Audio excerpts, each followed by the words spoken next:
गीतदर्शी तीर्थंकर प्रभु महावीर स्वामी जी के चरणों में कोटि कोटि वंदन करने के पश्चात एकाभव अवतारी आचार्य सम्राट पूज्य श्री जयमल जी महाराज साहिब को कोटि कोटि वंदन।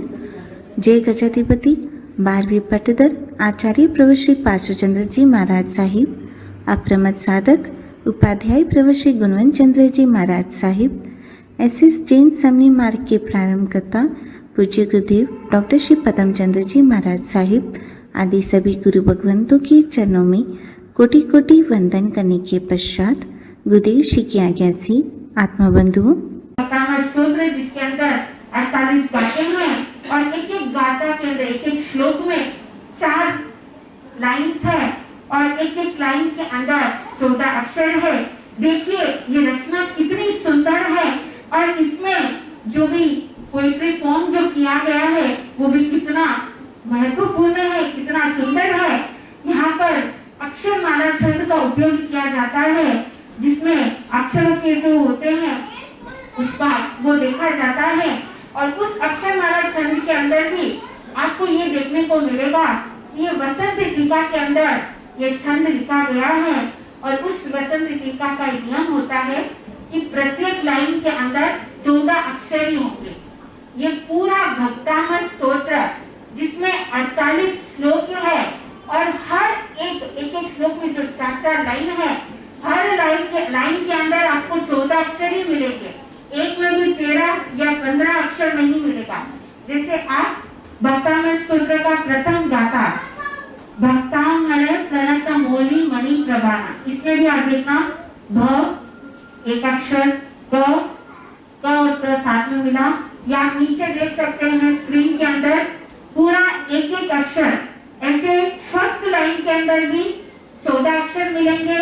सेकेंड लाइन में भी आप देखोगे तो मु ध्य त कम द ली त पा प त मु वितान, ये भी आपको वापस 14 अक्षर। ऐसे ही तीसरे लाइन में भी मिलेगा, चौथे लाइन में भी मिलेगा। तो आप पूरे भक्तामृत स्तोत्र के अंदर आप देख सकोगे हर लाइन के अंदर 14 अक्षर ही है। और इसके साथ में वसंत टीका के अंदर एक और एक बात यह भी होती है जहाँ मात्रा को भी देखा जाता है। मात्रा जो दीर्घ भी होती है, छोटी भी होती है, बड़ी भी होती है, ये मात्रा का भी उसमें आता है।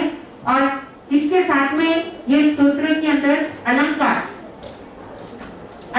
का भी उपयोग किया गया है जो उसकी सौंदर्यता को और अधिक बढ़ा देता है। So this अलंकार is classified into दो प्रकार से होता है, अलंकार of words and the second is अलंकार of meaning of the words, जिन्होंने शब्दार्थ और उसके साथ में जो कंपैरिजन होता है दोनों इसमें किया गया है। इसमें आप देखोगे अलंकार के अंदर 3 होते हैं जहाँ पर एक अक्षर रिपीट होता है, दूसरा एक वर्ड रिपीट होता है और जिसमें तीसरे में टाइमिंग्स होता है। इस भक्तामृत स्तोत्र के अंदर आपको ये देखने को मिलेगा अलंकार जहाँ के अंदर अक्षर वह अक्षर रिपीट जो होता है।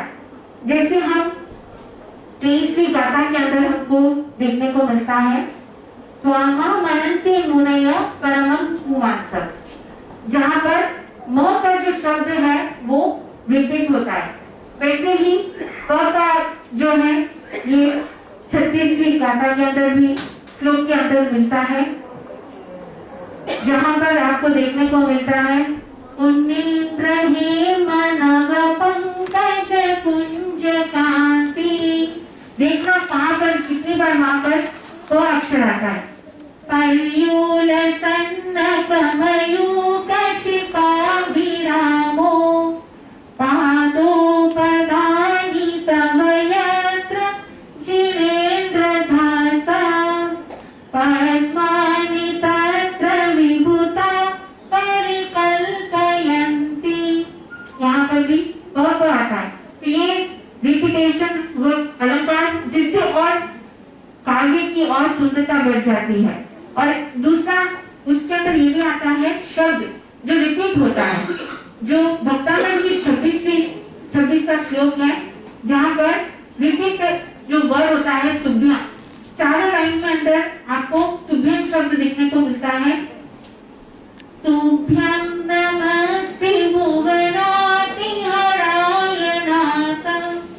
तुभ्यं नमः क्षितितलोचन भूषणाय तुभ्यं नमः श्रीजगत परमेश्वराय तुभ्यं नमो जिनभवोदधि शोषणाय।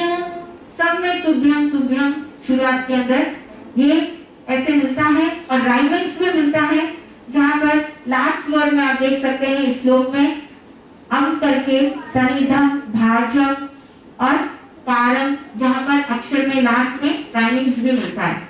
इसके साथ में देखिए उनका वोकैबुलरी कितना ज्यादा अच्छा, और जहाँ पर अलंकार ये शब्दार्थ का जो किया जाता है इस भक्तामृत स्तोत्र में भी आपको देखने को मिलेगा। जैसे मैं अभी आपको पूछूं सूर्य के पर्यायवाची, कितने पर्यायवाची आप जानते हैं? The synonyms for sun, how many you know? 1, 2. यहाँ पर इस स्तोत्र के अंदर संस्कृत भाषा में जो रचित है उसमें आपको 9 synonyms मिलेंगे। 7वीं गाथा में सूर्य, 19वें श्लोक में व्यवस्था, 23वें श्लोक में आदित्य, 48 श्लोक में दिवाकर, 9वें श्लोक में शस्त्र किरण, 22 और 29 श्लोक में शस्त्र रश्मि, 28वें श्लोक में रवि, भानुकर, दिनकृत, ऐसे अनेक वहां पर सिनोनिम्स यूज किए गए हैं एक ही सूर्य की वहां पर परिभाषा। ऐसे ही चंद्र का भी आपको देखने को मिलेगा, जहां पर 6 पर्यायवाची यूज किए गए हैं, हिंदू, शशिकर, शशि, शशांक, निष्कर, सोम। ये सभी अलग अलग श्लोक के अंदर कई बार तो रिपीट भी है। जैसे शशांक आप देखोगे 4th श्लोक में भी है, 14th में भी है, 30th में भी है और 31st में भी है। और वैसे समुद्र का भी यहाँ पर 7 बताए गए हैं, समुद्र, सिंधु, उदधि, वरदि, अम्बुनिधि, जलनिधि, अम्बनिधि। कमल का भी वैसे मिलता है, नलिनी, जल जलिनी, उदधि, अभिजा, पंकज, पद्म, ऐसे अनेक शब्द आपको मिलेंगे। नाग के लिए भी मिलता है, अहि, फनीन और नाग। और जल का भी आता है, जल शब्द स्वयं भी आता है, और पाय। मृग का भी आता है, मृगेंद्र, मृगराज, हरिनादिपि। पर्वत का अद्रि, तुंग, सूर्यगिरी, अचल। वैसे बादल के भी है, अंबोदर, पयोधर, जलधर, वरिदान। इस तरह से आपको अनेक शब्दार्थ भी आपको इस स्तोत्र के अंदर देखने को मिलता है। और यहाँ पर कंपैरिजन का भी अलंकार किया जाता है, जहाँ पर मानतोन आचार्य वो आदिनाथ भगवान को कंपेयर करते हैं, जिसमें आप 11वें श्लोक के अंदर आप देख सकते हैं मानतोन आचार्य ने कहा कि एक बार हे प्रभु अगर हमारी दृष्टि आपके ऊपर पड़ जाए तो उसके बाद किसी और को देखने की आवश्यकता नहीं है। जैसे एक व्यक्ति जो क्षीर समुद्र का शीतल जल का पान कर ले, उसके बाद समुद्र का अगर खारा जल उसको दे दिया जाए, क्या उसको स्वादिष्ट लगेगा? नहीं लगेगा। इसी तरह से आपका जो है वो मुख देखने के बाद हमारी आंखें तो पलक भी झपकती नहीं है। इस तरह से यहाँ पर कंपैरिजन का भी मिलता है। और ये भी बताया गया 22वें श्लोक के अंदर जो कंपेयर करते हैं उसमें भगवान की माता का वर्णन किया गया है कि आप देखोगे आकाश के अंदर सभी दिशाओं में तारे उत्पन्न होते हैं, लेकिन सूर्य कौन सी दिशा में उदय होता है? कौन सी दिशा? पूर्व दिशा।